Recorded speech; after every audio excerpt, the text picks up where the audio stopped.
So when people begin to say, what is my intention? And they get clear on their intention, and they write it down. Now the research shows that less than 2% of the Americans actually write their intentions or goals down. The ones that do actually write them down, they have an 80% chance of reaching those goals if they write them down. So when you write something down, you're telling your brain that you mean it. It's a direction that you're moving, and it has to be ongoing. And it's a to-be statement. A to-be statement is something that you're evolving into.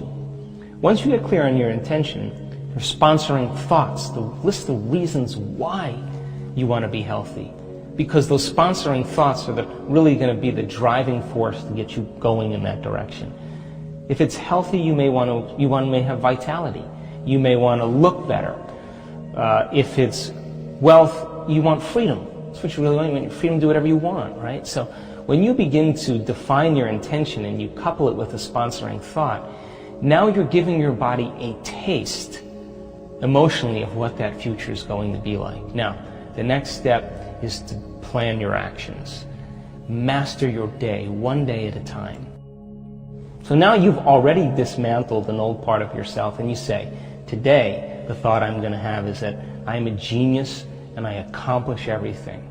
Or I live in no time and the universe provides for me. The universe lives in my favor. What behaviors am I going to demonstrate? I'm going to get up and I'm going to work out, or I'm going to read that article on success, or I'm going to, whatever it is, I'm going to make a choice. And then I'm going to elevate my emotional state. I'm going to keep my energy up the entire day today. Just that simple process, you've already changed on a biological level. Now, if you get up and you prime, review, and remind yourself who you're going to be, then the next step is you warmed up your brain and body to be in that personality.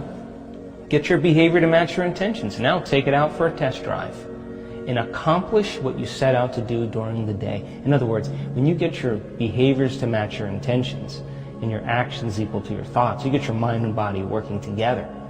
Now you are mastering exactly what you set out to do.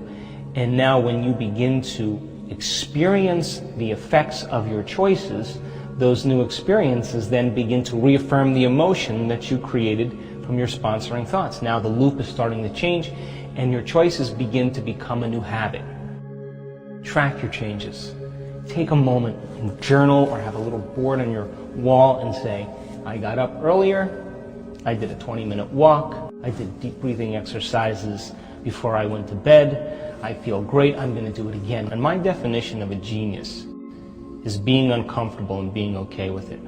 And when I can stay in that place of uncertainty and unknown, and I can transmute that energy into clarity or gratitude, that I can get my energy up even though there's chaos around me, then I'm filling that void between the old self and the new self with information. And when you change your energy, you change your life. In other words, you're so busy being elevated and know you can't predict what's going to happen. You're just very clear you're not going to go back to those familiar cravings and familiar urges. And finally, cue your environment.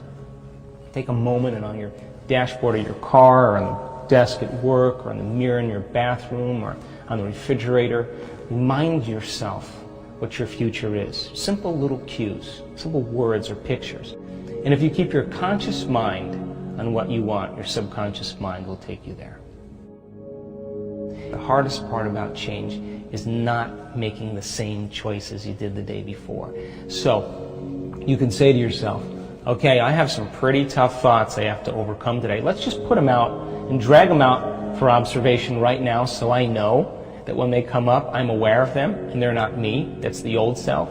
And if you begin to look at your choices and the behaviors and you say, you know what, I've been a victim for too long. I'm not going to complain to anyone or anything about anything today. I'm not going to make excuses for myself. Those are the two things I'm not going to do. Just not going to go there.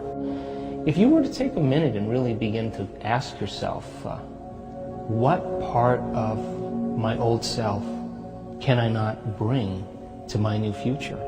Because if I want to be a healthy or wealthy person or a genius, I can't bring these thoughts. I can't. That's in alignment with my future. So when you begin to realize that this is the person I'm going to create, these are the things that I have to leave behind. That simple analogy will begin to help you get clear on the direction that you're moving and allow that energy to push you.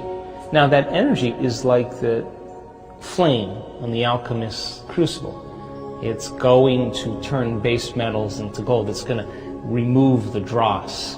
And so purification comes with quite a bit of agitation. There's got to be a stirring that takes place, and I think that most of us in the last year or two have felt this incredible stirring inside of ourselves, and that's because the energy is so intense that our nervous systems have to really adapt to it. So I think our purpose in life is really to remove these layers, these masks, these habits and emotions that block the flow of the divine within us.